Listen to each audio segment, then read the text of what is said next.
All right, let's dive into something pretty profound today. We're going to explore what might just be the secret of the spirit world.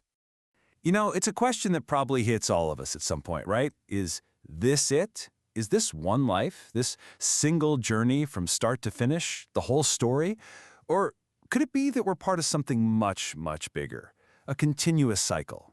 That's the idea we're going to dig into. And look, this idea of coming back, it's not some new age thing. It's ancient. We're talking millennia. Think about the ancient Egyptians. They built those incredible pyramids, all with the idea that the soul would return. Or the ancient Greeks, where you had brilliant philosophers debating this very concept.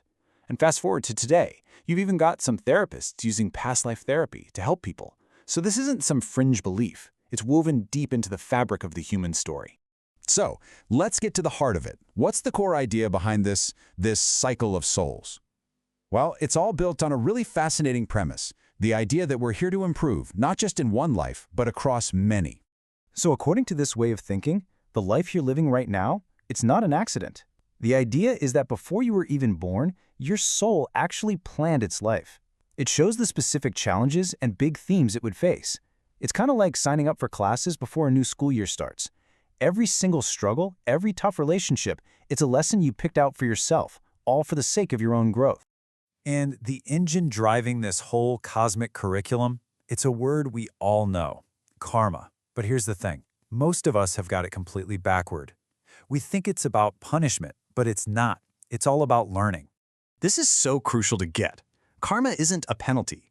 Think of it like this. It's the spiritual homework you didn't quite finish last time around. It's all those unresolved lessons, those patterns you keep falling into. You just carry them over to the next life to get another crack at finally understanding them. And that, well, that changes everything, doesn't it? We're so used to thinking of karma as this simple tit-for-tat thing. You do bad, you get bad. But this perspective flips that on its head. It sees karma as a deeply compassionate system. It's not about revenge at all. It's about resolution. It's like the universe is saying, hey, you struggled with this subject before, so here's an open book test. You can do it this time. Okay, so how does the soul actually do this homework? How do we learn these lessons? Well, this teaching lays out two main ways, two big karmic tests that life throws our way. The first way is pretty straightforward, repetition. You basically get put in a similar situation to one you messed up in the past. It's a do-over, a second chance to make a better, more conscious choice.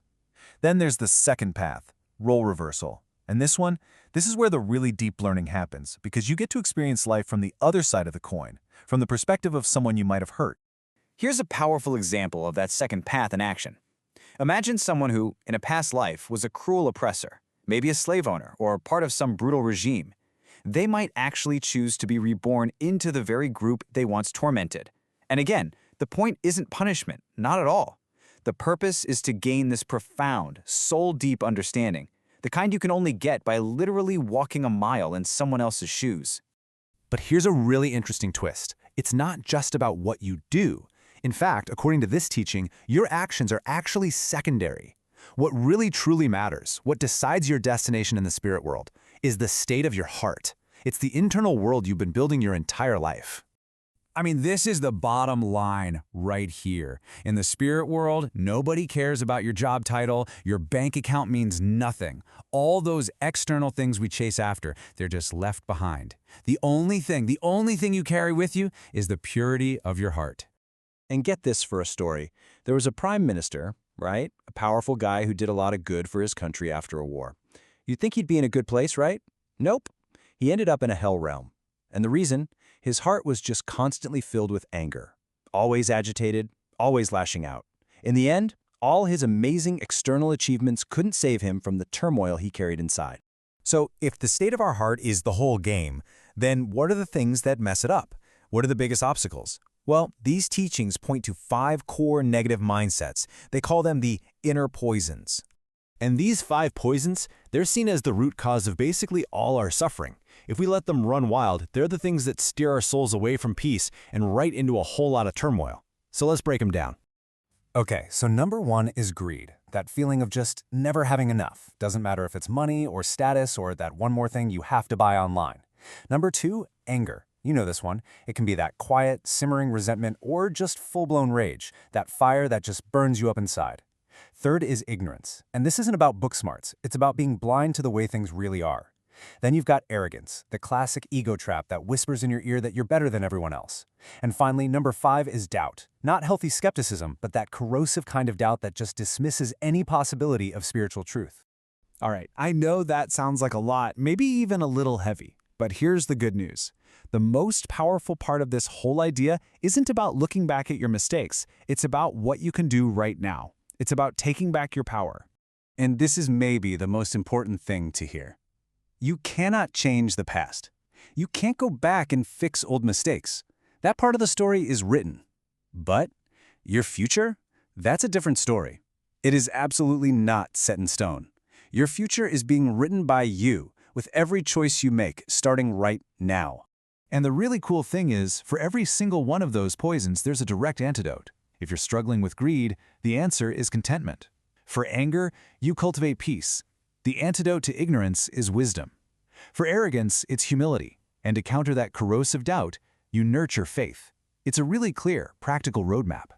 But look, this isn't about being perfect or extreme. There's this great story about a guy named Sona who was trying so hard to be spiritual, his feet were literally bleeding, but he wasn't getting anywhere. His teacher, who used to be a musician, gave him the perfect analogy. He said a string on an instrument can't be too tight or it'll snap, and it can't be too loose or it makes no sound. It has to be just right, balanced. And that's the path. It's the middle way. So the whole path forward really boils down to 3 simple steps. Think of it like you're tending to the garden of your heart. First, you've got to pull out the weeds. You identify those 5 poisons and start uprooting them.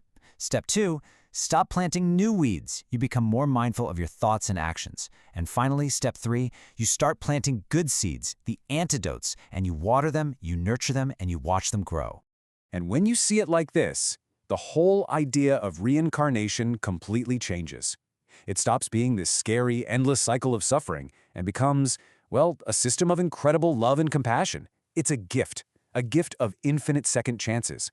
It's like the universe is constantly whispering, hey, it's okay, you messed up, try again. You've got all the time in the world to learn this. I believe in you. So that leaves us with one final big question to take with you. If this is all true, if your life really is a curriculum that you chose, what's the one lesson your soul is really here to learn this time around?